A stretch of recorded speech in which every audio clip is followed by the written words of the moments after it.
Hello, everybody. Happy Friday, and welcome to the Change the Game podcast. It's the Change the Game podcast because we keep changing the name. We're coming to you live from the great game of business. Actually, it's changing the game because we're doing business differently. We believe that businesses have the potential to make a huge and positive difference in the world, and they can empower people to pursue their dreams and benefit our society as a whole. Like Jack Stack has always said that we want to demystify business. We want to break down the walls and hype that make business an elite sport for the select few, and it keeps everybody else in the dark and out of the money. If we can change that, that's capitalism at its best. Wouldn't it be cool if we could save the American dream by closing the gap between the haves and have-nots? That is how we're going to reach our big, hairy, audacious goal of transforming 10 million lives in 10 years. I'm Steve Baker, the Vice President of the Great Game of Business, and here with me always is my friend and the President of the Great Game of Business and co-author of our new book, Get in the Game, Rich Armstrong. How you doing, Rich? Very good. Good morning, Steve. Is it raining like crazy over there where you are? Yeah, we're having a big storm right now, so hopefully we can stay on. Exactly. It's good to have steam-powered internet, right? Yeah, there you go. Someday we'll have waterproof internet. Awesome. Well, before we begin, we always do a little bit of housekeeping. For audio quality, we've got you all muted, but you're encouraged to participate. So put your questions in the chat box that you see at the bottom of the Zoom screen. Select all panelists so that we can all see your questions, and Rich and I will try and address those throughout the interview. I always like to start with a weekly quote, and this one is very popular. I hear it a lot from Winston Churchill, but I think it's very appropriate now. Success is not final. Failure is not fatal. It is the courage to continue that counts. I think that's a great way to start the weekend, especially a Memorial Day weekend. Have the courage to continue. That's what counts. Hey, we've got a very special guest with us today, serial social entrepreneur and prolific modern-day progressive business writer, Ari Weinzweig from Zingerman's. I mean, Ari's a legend. He's a CEO and co-founding partner of Zingerman's community of businesses. If you haven't heard of him, this includes Zingerman's, the original delicatessen. They got a bakehouse, a creamery, catering, mail order, a training organization called Zing Train. They got a coffee company, restaurant called the Roadhouse. They got a candy factory, events space at Cornman Farms, a new Korean restaurant, Miss Kim, and Zingerman's Food Tours. They produce and sell and serve all sorts of full-flavored traditional foods in Ann Arbor, Michigan. And Ari has been recognized now, in addition to running all these businesses and creating all this great opportunity for people, he's been recognized as one of the who's who of food and beverage in America by the James Beard Foundation, and has been awarded a Bon Appetit Lifetime Achievement Award, which is quite a deal. Now, back in 2017, Inc. magazine named him as one of the world's top 10 CEOs that lead in a totally different, unique way. And on top of all of that, now Rich and I keep pimping our book. By the way, it's called Get in the Game, available where fine books are still sold or stolen. Ari has written a ton of books. I mean, let me just run down this list, Rich, because this is impressive. He's kind of, as I recall, when I first came on the scene myself, I knew that he was famous for Zingerman's Guide to Giving Great Service. But he's also written Zingerman's Guide to Good Eating, to Better Bacon, Good Vinegar, Good Olive Oil. I mean, come on. This sounds delicious. And on top of that deliciousness, you've got lunch. I know. It's he's got business books that are called the Zingerman's Guide to Good Leading. It's a series. So it's part one is a lapsed anarchist approach to building a great business, then building a better leader, managing ourselves, the power of beliefs in business. And most recently, he's been releasing some pamphlets and articles. We're going to talk a little bit about that, things like The Art of Business, Why I Want to Be an Artist, and last year, Going into Business with Emma Goldman, a famous anarchist from Michigan. So what I'd like to do is welcome a longtime practitioner and friend of the Great Game of Business community, Ari Weinzweig. How are you, Ari? I'm good, sir. Other than the pandemic, I'm doing awesome. Yeah, there that is that was quite an intro, though. I know. I'm tired now. Making me nervous. Well, we can fix that. Well, all we want to do is have a fun conversation with you. And I thought maybe for folks who are not familiar with you, maybe you could just walk us through a quick tour of the community of businesses that you've built. Yeah. It's not the quickest walk, but so I mean, I guess backing up, I'm from Chicago originally. I came here to Ann Arbor to go to University of Michigan. I studied Russian history. I studied the anarchists, as you know, which you already referenced a few times. After graduating, I mostly just knew I didn't want to go home. In order to facilitate that financially, I needed a job. One of my roommates was waiting tables at a restaurant. Long story short, after applying 3 times, I got a job as a dishwasher. And that's where I met my future business partner, Paul Saginaw, who was the general manager. I worked for that restaurant group for about 4 years, so learning how to cook and run kitchens, and then left there in the fall of '81, which is right around the time that SRC was getting going. And Paul and I started the deli March 15th, 1982. Nice. So we just had our 38th anniversary, which coincidentally came like 3 days after all of this stuff fell apart. So that was I'm not that big on, those kind of things anyway, but it wasn't a really great way to celebrate your anniversary. No kidding. But here we are. Yeah. So anyway, I guess long story short, I mean, you listed all the businesses, so I'm not going to bother. But everything we do is here in the Ann Arbor area. In the same way you talked about great game being a different way to work. We're even more different than that. And we can get into some of that if you want. That said, I mean, we had, I don't know what we're going to end up with after this, but we had about 700 staff members, and we were doing about 70 million in sales, but I've already changed it on my bio just because it's going to change this year. Absolutely. And not for the increase. And everything we do here is just in the Ann Arbor area. And there you go. And that's by choice, right? So I've known you for a number of years. Yeah. And that's one thing I've always respected is that, you've been offered a lot of franchise opportunities and that sort of thing, and you've decided to stay close and really work in the community. So one of the things that makes you really different is how you approach the ownership part of your growth. Could you talk a little bit about that? Yeah, sure. I mean, to the first point, I do feel really strongly about staying in the community. I'm not here to judge what other people do, but for me, it's a whole different way to do business when you're, like y'all are, when SRC is part of Springfield. It's right. A different thing. And I look at business a lot like agriculture and in the ecosystem. It's not the same to just plop down the same store in Florida as it is in Northern California. I mean, they're both fine, but they require different ecosystem adjustments. And I think being in the place makes a big difference. In terms of ownership, I mean, we opened 82 in 1994. Paul and I wrote a vision called Zingerman's 2009. It's in the back of the first business book. And that's where we really described this idea of having a community of businesses where each would be a Zingerman's business, but each would have its own unique specialty. And then one of the key parts of it was that there would be a managing partner or partners. So somebody who really owned part of that business in a meaningful way and had a real passion for what that business did. In my belief and yours, which is that when there's an owner on site, it changes the game. Yeah. And so that's the big piece of it. And then, I don't know, it's probably 5 years ago now. It took about 5 years to try to figure it out. But we have about 200 staff members own a share in the business also. It's challenging here because there is no Zingerman's community of businesses legally. It's what we call Tinkerbell rules. It only works because we believe in it. So the staff members work for each of the businesses, but Paul and I own the intellectual property. What in business school, which I didn't go to, they would call the brand, and so that's after years of trying to jump through hoops and figure out how to do it legally and all that. That's the employees own a share, and that model is sort of like a co-op. I own one share, the other, 199, whatever, they own a share equally.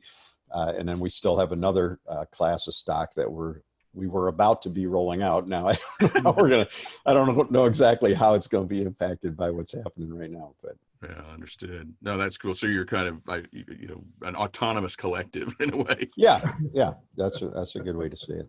Yeah, cool. Hey, Ari, I'm really excited to have you on today. When we Sure.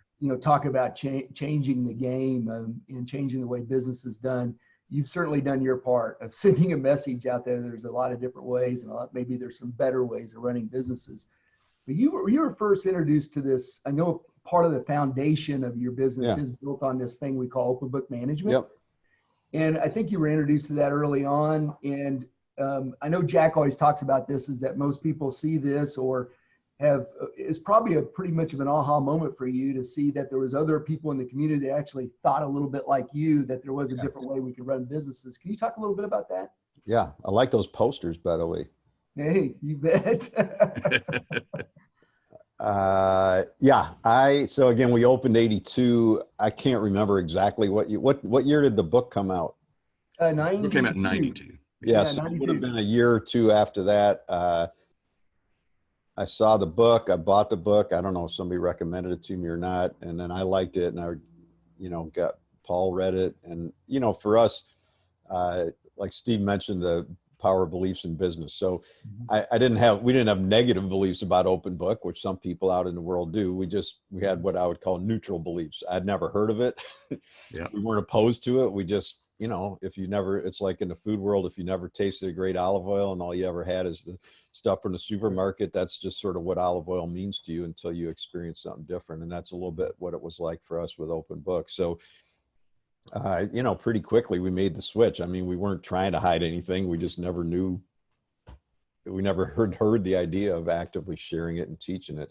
And, I tell the story of, I think it took us 7 or 8 years to get pretty good at it. I mean, and that's not out of malice, and we were already a good training organization, but, just having to, it's like anything else, like getting in shape. I mean, you can go to the gym for a while, but like holding it over 5 years in good form is a different and different challenge and a more meaningful result. So yeah, definitely. I know that as I introduced you, Ari, and people that know you know that you have a lot of you blend a lot of the things that you learned in school, having delved into the archives and the library at school, and then you bring them to life in business. And one of the things, I read a piece in Corporate Rebels that you did called 4 Anarchist Lessons for Business and Life. And I don't know if it's fair to throw that at you. I mean, I could read them, and I don't remember which are the 4 off the top of my head, but I wrote it. I could go get my copy. No, I have it here. The reason I'm bringing me what they are, and I'm going to talk about them. Yeah. So the thing is that they're so fascinatingly close to, and that was your point, right? Is that this really fits with a great way to do business differently. And so I'm going to read them off real quickly. This comes from, again, a piece that you called 4 Anarchist Lessons for Business and Life. Number 1, design work that brings joy. Thank you, Marie Kondo. Purpose and creative passion. Number 2, don't just teach people how to do a job, help them learn to run the business. That's radical. 3, build an organization that helps people be themselves. 4, make business a tool for positive change where everyone comes out ahead. Wow. I mean, it's awesome. So talk a little bit about that. Well, those, so that actually comes out of the Emma Goldman pamphlet, which you mentioned before. There's actually 18 in there, but for Corporate Rebels, they needed a shorter piece, so they got 4. But,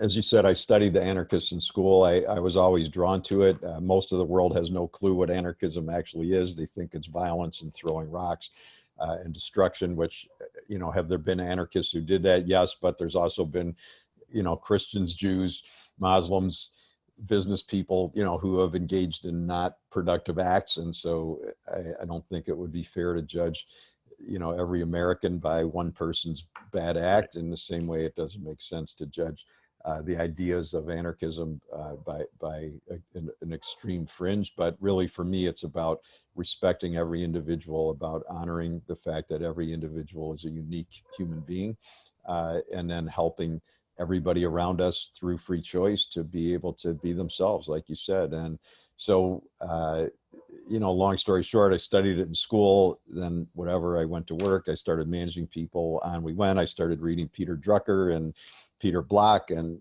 who actually he denies it, but Peter Block's writing is extremely aligned with anarchism. But he says it's not, but I've studied both intensively. But when you mentioned the business books, when I was working on part one, just coincidentally, I happened to be asked to speak at the Jewish Studies department here at University of Michigan by Deborah Dash Moore, who was the department chair, and she titled the talk like Rye Bread and Anarchism, because I had just written this like 10,000 word essay on history of Jewish rye bread, and she knew I had studied the anarchists, and I thought, okay, that's cute, and it was like a year in advance, so I didn't really worry about it. And at business conferences, nobody knows who the anarchists are, so I mention it and they chuckle nervously, and then we just move on to other subjects. But when I got about 60 days out, I was like, this is going to be bad, because I haven't even looked at my books in 15 years, and I'm going to look like an idiot, because at the Jewish Studies department, they actually studied Emma Goldman and they actually know who all these people are. So I did what every history major knows how to do, which is go back and get the books out and start rereading everything. And it really blew my mind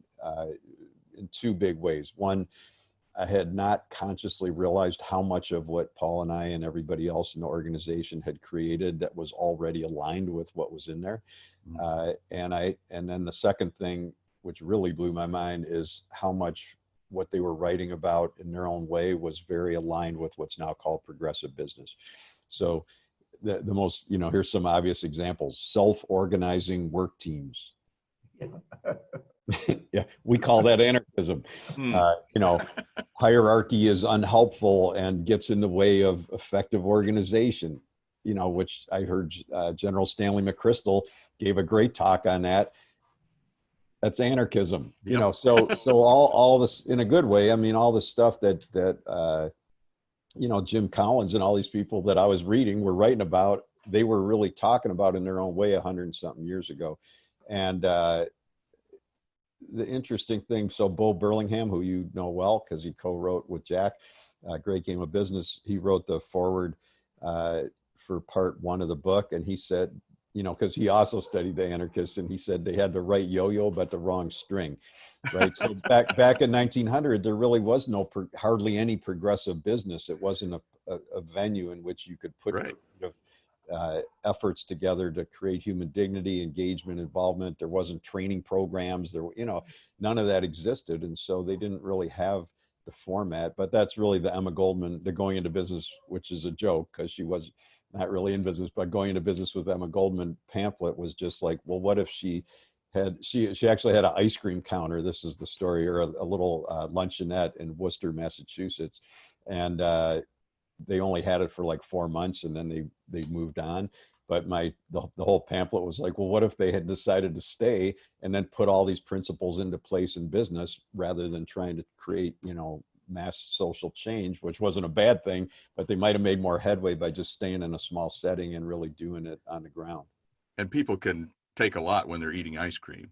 Well, when you're, it's what we've experienced. I mean, when you're in the community, when you're not telling people what they should do, but where you're actually modeling it, and you can see and feel the results, in the energy of the staff, and in the, in both Great Game and our case, the longevity and sustainability over time, and hopefully we get through this one too, of the businesses, then I think that sends a lot of messages. And, my anarchism is I'm not big on telling other people what to do or judging how they live. I mean, I want to respect everybody. But I think by doing what we do in a meaningful way and opening things up, so like whatever, come talk to somebody who works on the counter and get their perspective, because it's as interesting as mine. Right. Love it. Exactly. That's good. Well, you talk about, one of the things you're talking about is how do you make that particular change, Ari? You talked about, are we making some step change? What about, do you think this is catching on at all? I mean, it's just kind of one of those deals that we've been talking about just with open book management. Heck, that's been out for 35 plus years now in somewhat of a big way. why aren't we making more progress? Well, terms of that message? I mean, I wrote a whole book about beliefs. Most people don't even realize, when I talk beliefs, I'm not talking religion, sports, and politics. Those are three categories of belief everybody likes to talk about, but I'm talking more beliefs about stuff like open book, like, that the employees are going to steal from you. Yeah. It's a belief, right? And the whole book is based on a fulfilling belief cycle, which I learned from Bob and Judith Wright in Chicago. We have the Wright Institute there. And, essentially it's self-fulfilling. If you believe employees are going to steal from you, then you treat them in ways that you start hiding things. Then the employee starts thinking there's something to be found if they look behind the curtain. And then because you don't trust them, they don't trust you. And then they do steal, and people go, see, I knew it was going to happen. We better tighten up the controls even more.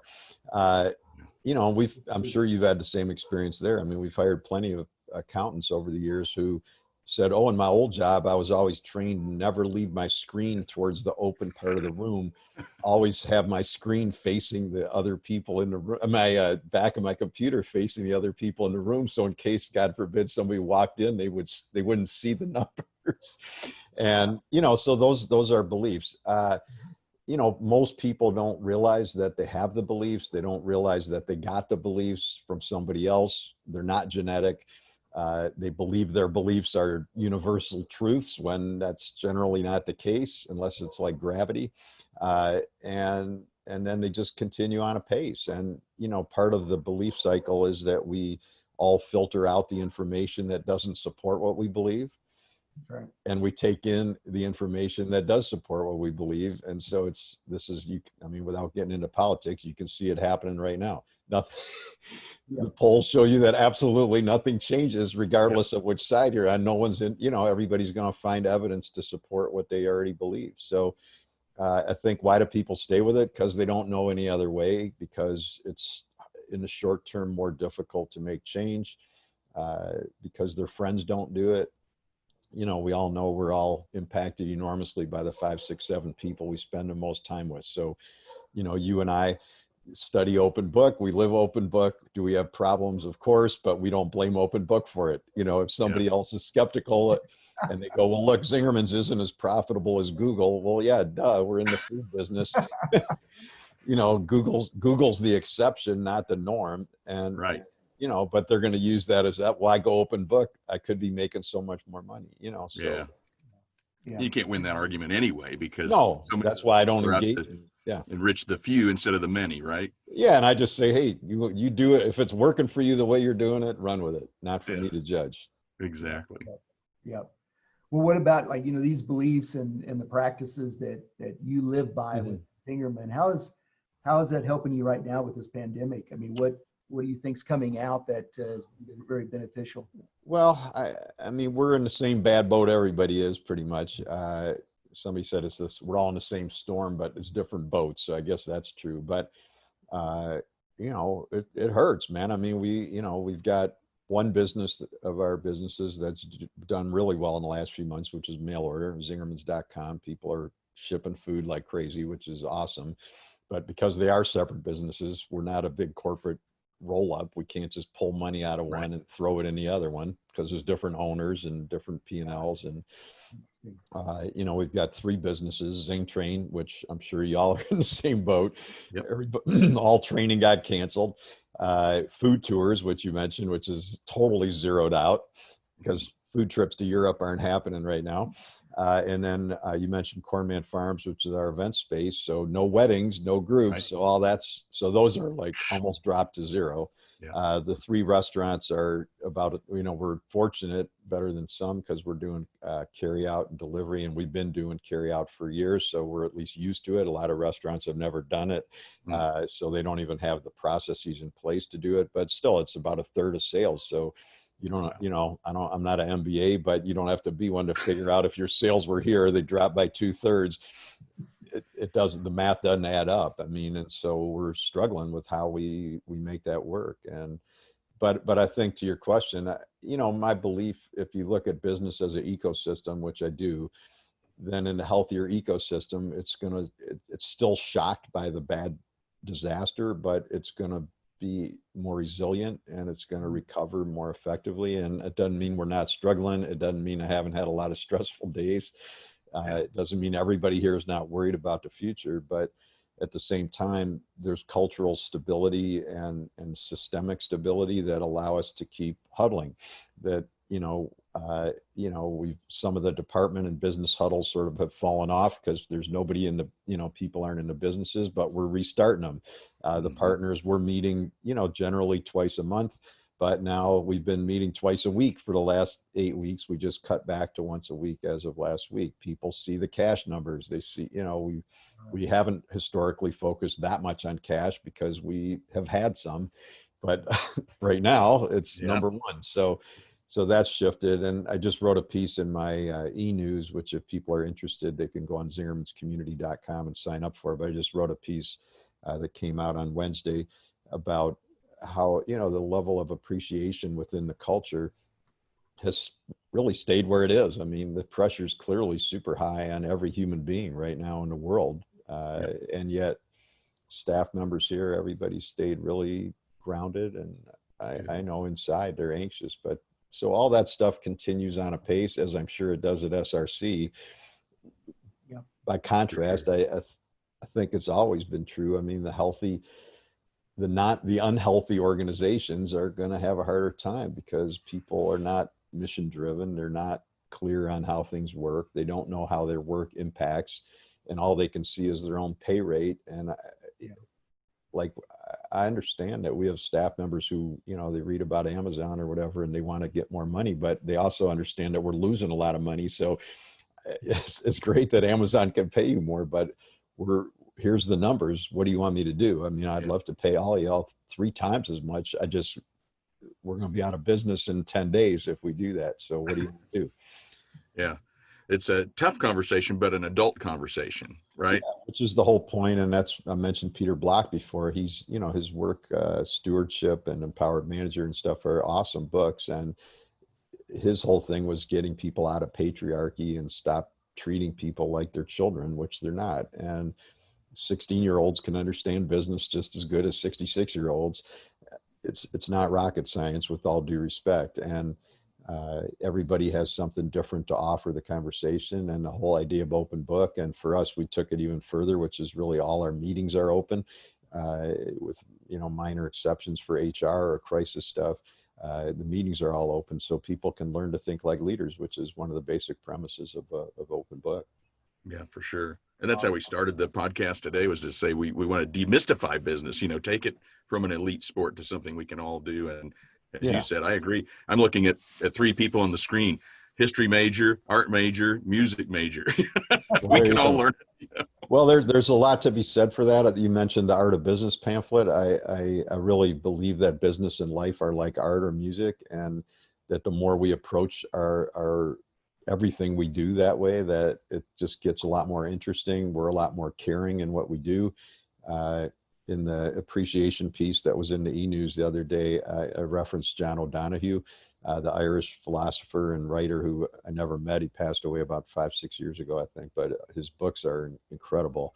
And the quote, I don't have it in front of me, but he said that the commonly used statement, beauty is in the eye of the beholder, is usually interpreted as it's subjective, and each of us decides for ourselves whether it's beautiful. But he said there's another way to interpret it, which I think was brilliant. And he said, it's the eye of the beholder, which looks for the beauty. That's the key. So how we change our eye alters what we see and experience, and that the beauty, even in a crisis, is still there. And that it's not about, I like pop art and you like Marc Chagall, or I like jazz and you like classical. It's really about how do we change our own perspective to see the beauty, because we know that when the beauty's out there, good things are going to happen. And there's nobody on this call who contributed to the crisis that we're having coming into play, but here we are. And even within this, there's still beautiful acts of human dignity and caring, even at the hospitals where people are very sick or even sadly dying. So yeah, for sure.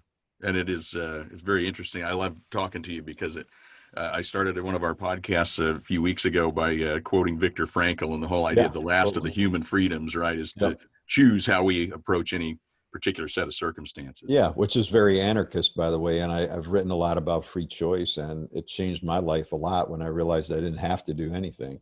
And, you know, there's consequences to what we do. But when I realized it was my choice to be nice to customers who were not being the easiest to deal with, it was my choice to get up early. It was my choice to do the little extra things. There was nobody forcing me to do it. It really altered it's not like I was doing bad before, but it really altered my energy a lot for the better. And there's an essay in part 3 of the book on self-management about that. And it's remarkable, really, honestly. It's not tied to age, income level, or anything else, but how many people go through life acting like they have no choice. Oh, yeah. My wife tells me I have to do this. My boss it's like, no, you don't. There's consequences for sure, but you don't have to pay taxes. There's consequences. You don't have to live here. There's consequences, you know, so this is what we're all dealing with. That's good. Well, and when we talk about these things, it also makes me kind of go, okay, we've been in not dissimilar circumstances before as far as economics go. Could you compare a little bit about the conditions? I realize that when the governor says all restaurants shut down, I mean, that's something we haven't experienced before, as far as I know. Yep. Can you talk about the difference between the Great Recession of 08, 09 and today? A little bit about that. Well, today I know Jack likes baseball, so we'll use, we're sort of, I would say we're like in the bottom of the second inning.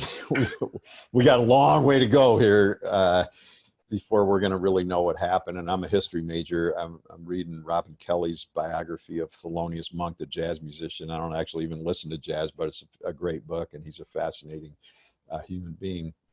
And he was born in 1918, so that's the year that the Spanish flu started. And it's about a 500-page book, very well researched, very well written. And the Spanish flu, which was even worse than what we're dealing with now, got 3 sentences out of a 500-page book. So when we get 100 years out, man, this is going to be just a little blip on the screen. Right. So I don't know how it's all going to play out. The difference, obviously, is that then the limitations were economic, that were keeping people from coming in. Now it's probably going to be both economic and physiological or epidemiological in ways that we don't know how to deal with it. Right. You know, we did get the PPP loans for our businesses. I think it was well-intentioned, but it's not that, like at Zing Train, it's been very helpful because we can bring people back. They work from home. Everything's great. But if you're in a restaurant and you're only doing a third of your sales and your forgiveness is reduced drastically by your head count compared to a year ago, it doesn't make sense. And then also because they gave 8 weeks, which at the time I think that it was passed, nobody thought this was going to be as serious as it clearly is. For sure. So they thought, 8 weeks, fine, but the origination date requires you to use it all up in 8 weeks. So everybody's scrambling. What do we do? How do we deal with this? And then, as you know, in a great game context, they're changing the rules in the middle of the game. So it's sort of like we're in the third quarter and nobody told us where the 3-point line is. They're changing how many timeouts you get. And then they're telling you the timeout you took in the first quarter doesn't count. So we're taking time off the clock. But I've been doing a lot of work with a group that started up 7 weeks ago, fabulous group called Independent Restaurant Coalition. This is all independently owned people, no chains, no publicly traded. And they're really doing some awesome work with lobbying in Congress. This has not historically been my thing, but just to try to get some stuff in place that really will help the independent businesses and not just help the giant, corporate settings that are publicly traded. So actually Congressman Blumenauer of Oregon, who I had never heard of, but seems to be a very thoughtful guy, just introduced this week into the House a bill that had actually came up with the acronym restaurants, because of the unique situation that restaurants are in, and everybody's suffering. Let's be real. I'm not trying to say restaurants are taking the worst. Well, but you're taking a really big hit. Yeah, because there's no quick comeback. I mean, we're still with stay at home at Michigan, which I'm not rushing the governor at all, because my nightmare would be what I think is going to happen, which is they're going to open places and then they're going to have to close them again 6-8 weeks later.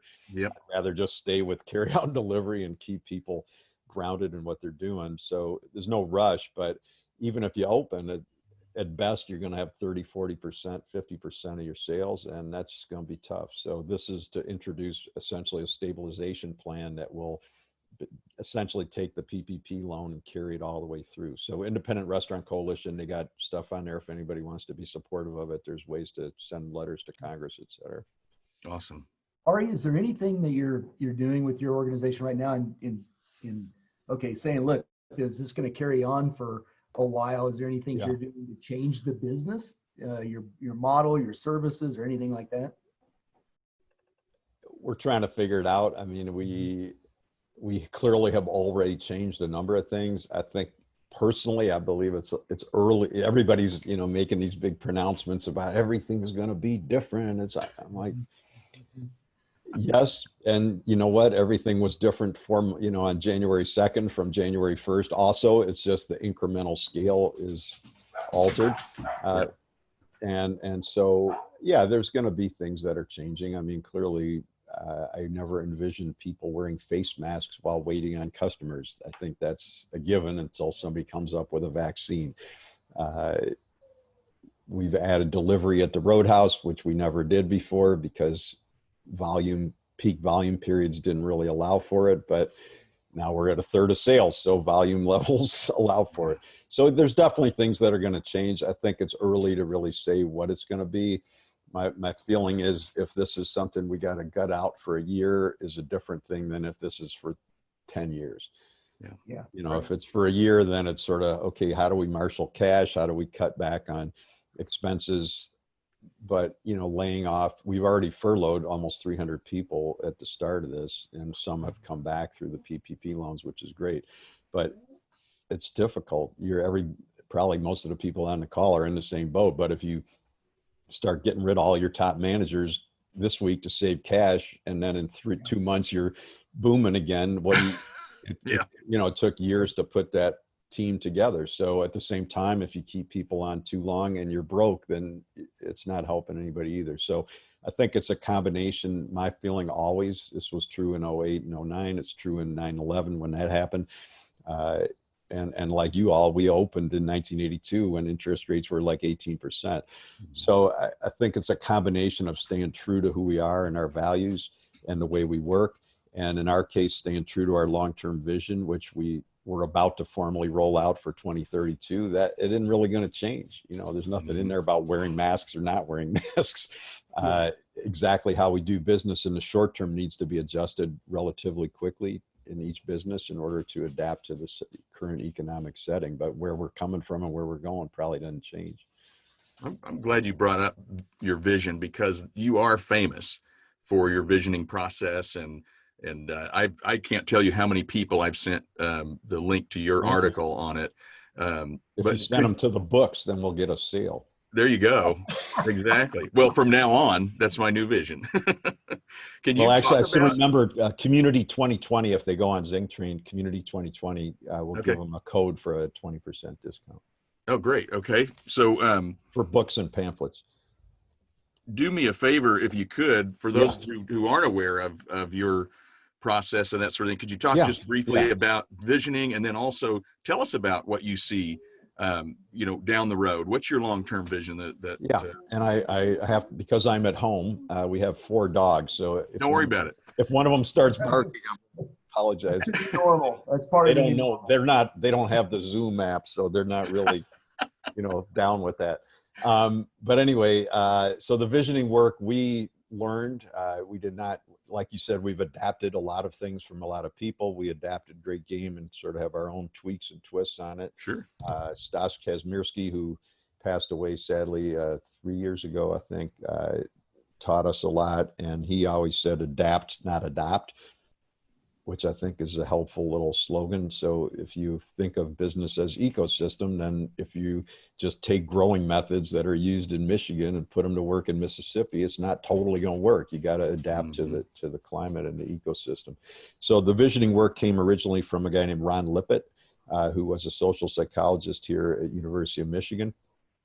in the 50s, 60s, 70s, and early 80s. And he did work around what he called preferred futuring, which we've adapted and now we call visioning, but the core elements of it came from him. And really it's about describing the future of your dreams. So it's not a plan. Mm-hmm. The plan is how you get to the vision. But what he pointed out, which is true, is that people flip-flop back and forth constantly between where they're trying to go and how to get there. And he said, forget the how for now, just start with where we're going. Describe what you really want. Later we'll get to the how, because when you get stuck in where the money comes from and how do we take this budget and change it to that, you never get anywhere. And so this is really, whether it's a week down the road, or a year down the road, or 10 years down the road, or 20, it's describing the future of your choice. So it's not what you should do, it's not what you could do, it's what you want to do. And we do it in a much greater detail. I never went to business school, but it's not the 3-line vision statement, which I've never been able to understand the difference between that and the mission statement.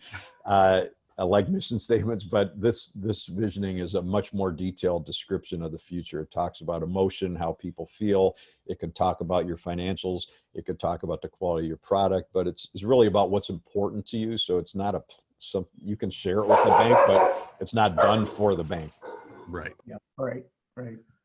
So for what it's worth, I've shared this with people, that are business associates and, strangers and people really close to me. And it's interesting how people will either grasp it, they'll grab onto it, or they'll shun it. It's like, they just don't get it, and I don't know what the answer is there, but I love it when people go, I never thought of that. And you just lay it out for folks, and we'll make sure that in the materials that are in the links that we've got at the end, we'll send them your way as well for that, because it is a powerful process, and you've done a beautiful job of laying that out for folks. Yeah, there's a lot in the books. Actually, all 4 of them have stuff about it. Part 1 has probably the most, but there's some in part 3 and part 4.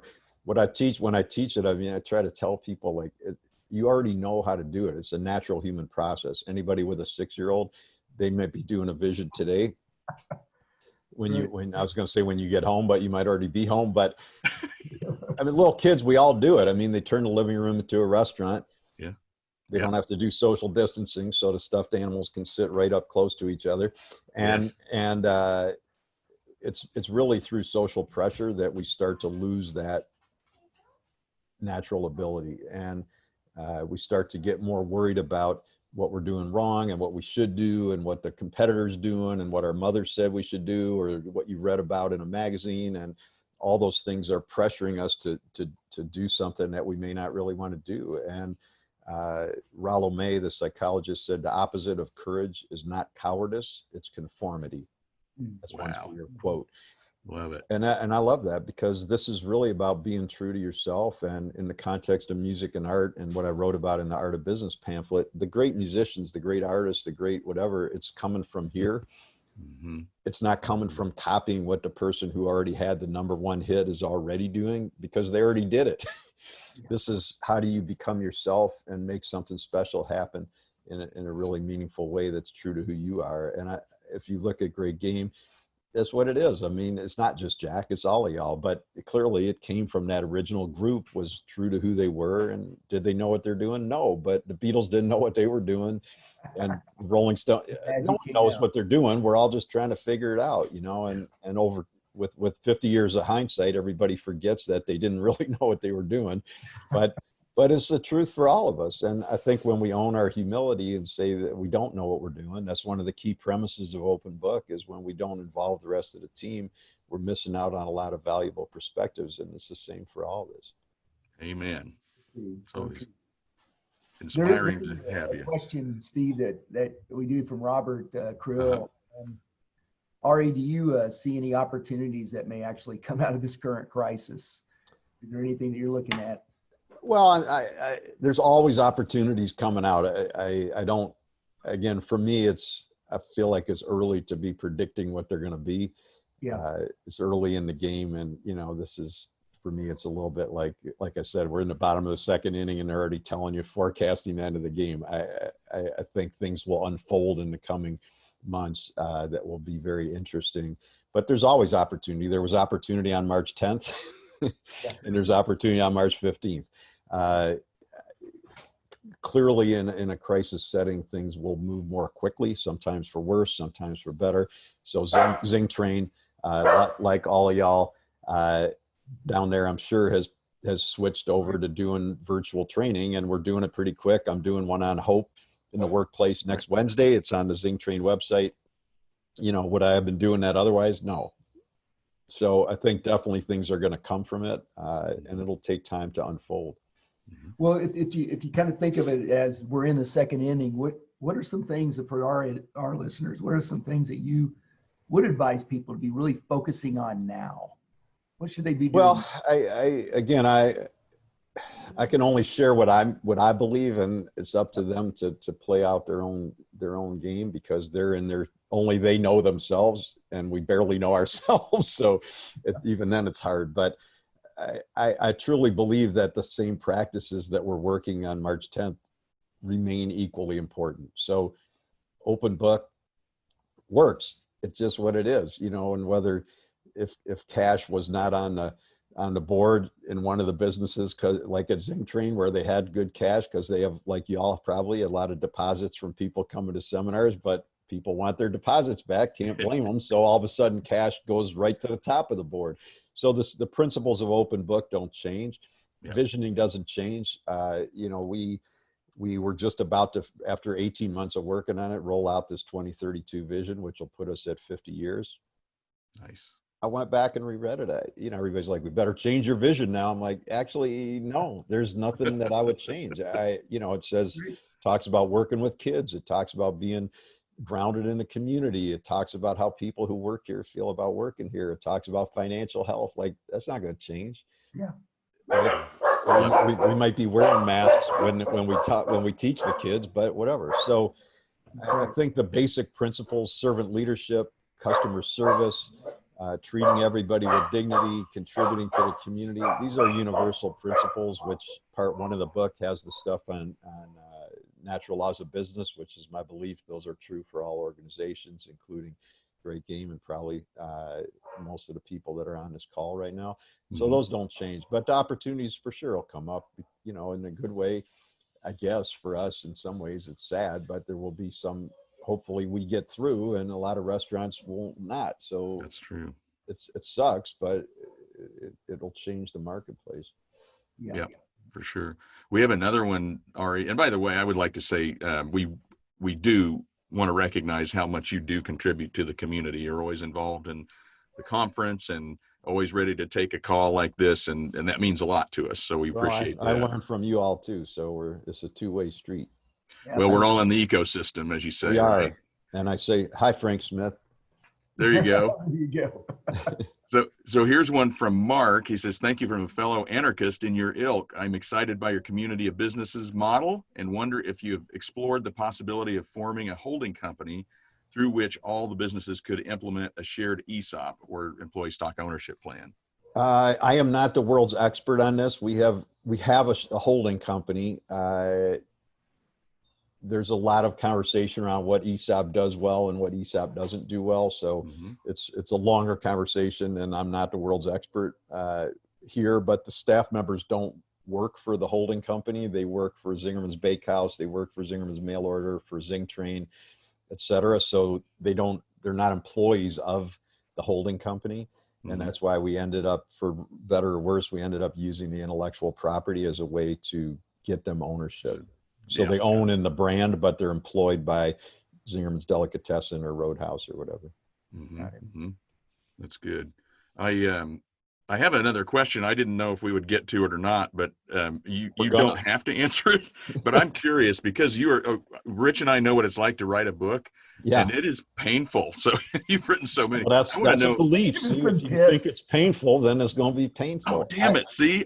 Another takeaway. I like right, it's easy and it's awesome, fulfilling. Well, it's not easy. Nothing good is easy. That's true. Everything that's meaningful and lasting is a lot of work. And once one accepts that that's okay and that's appropriate and healthy, Yeah. It's true in relationships. My loving girlfriend just came home from a run.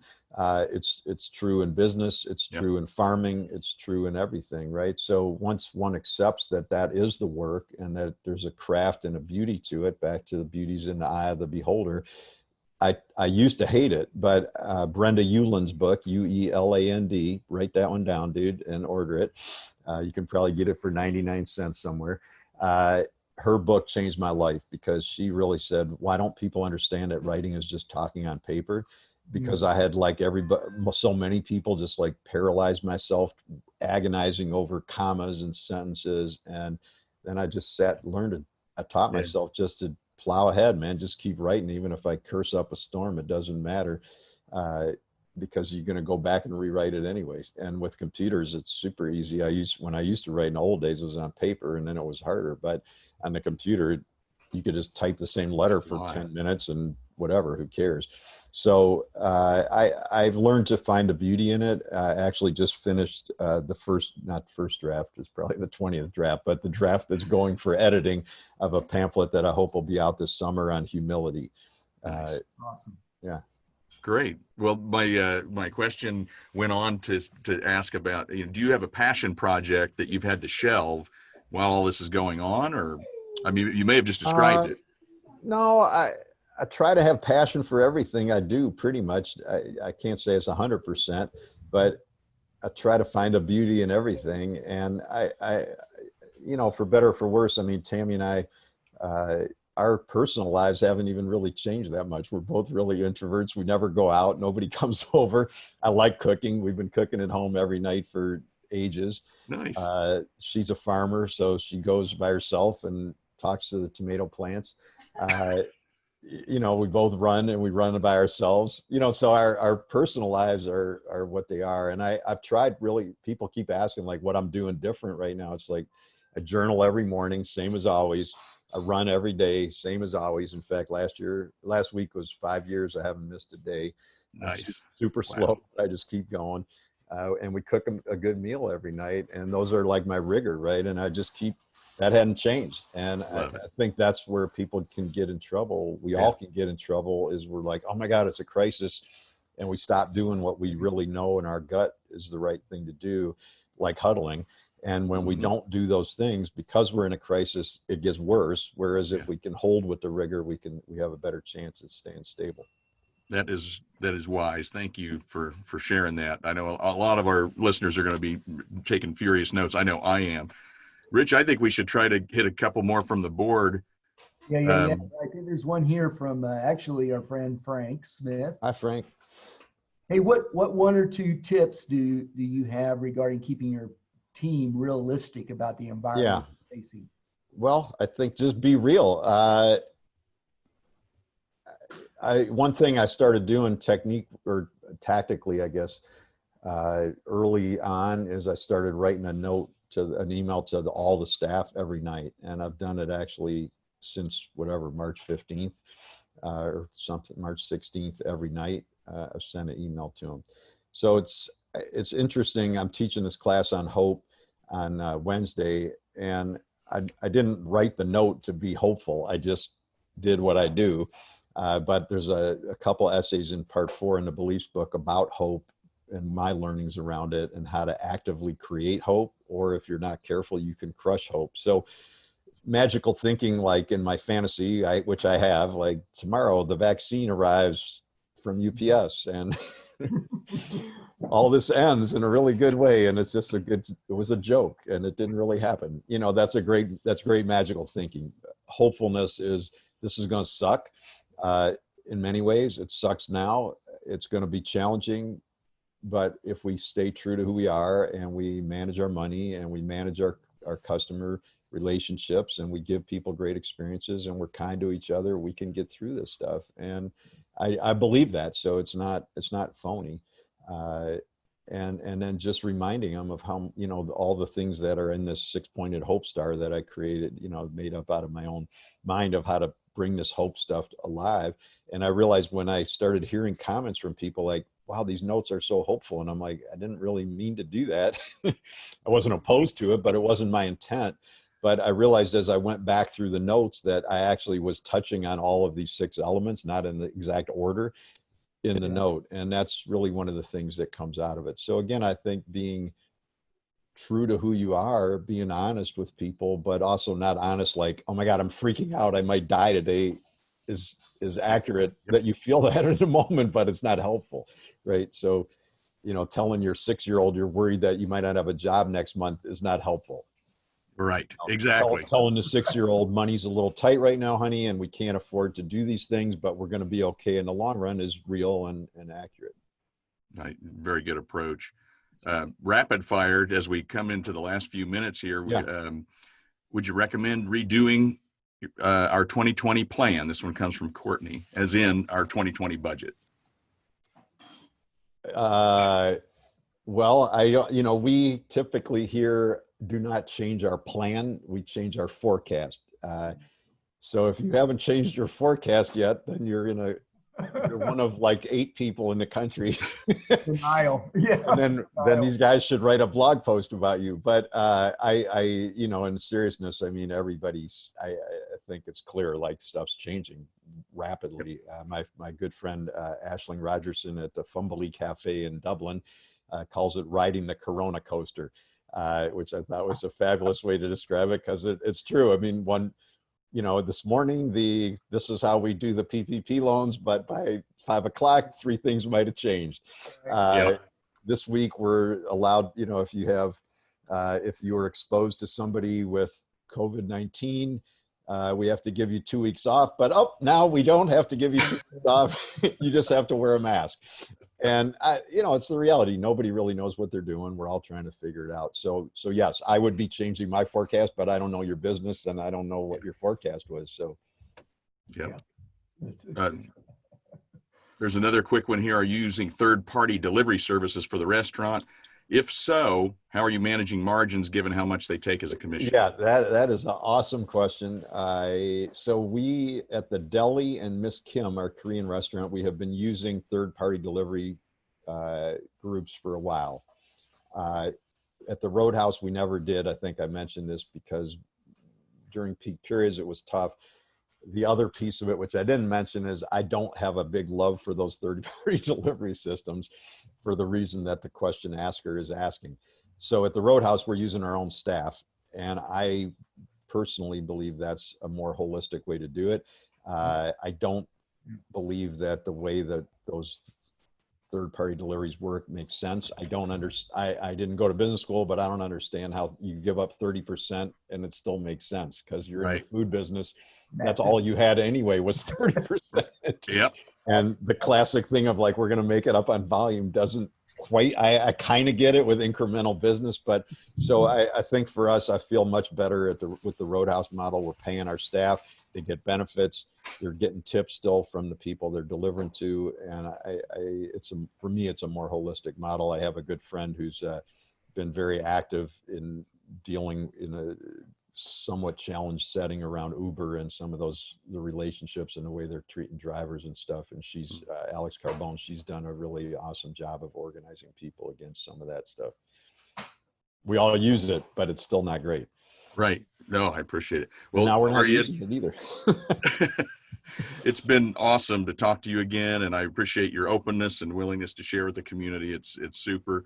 I do want to remind everybody that you can go to zingermanscommunity.com/enews and get signed up there. You can also find all of Ari's books at zingermans.com. Or actually, zingtrain.com will have the books. No, they're on both, but zingtrain.com will have the books, and it'll give the Community 2020 discount will work at Zingtrain, but it won't work at zingermans.com. But they can order food, which is important. I would go to anything Zing. That's what I would do. There you go. And Steve, my email is ari@zingermans.com. So anybody who's on here that didn't get their question asked or whatever, just please reach out. Oh, thank you. Yeah, sure. Appreciate it, man. And eventually come back and visit, y'all. We're gonna have to make up for a lot of lost ground. That is so true. Well, Ari, it's been fantastic. Thank you so much, and we hope to have you back sometime. Anytime, man. Take care, everybody. Be safe. Thank you.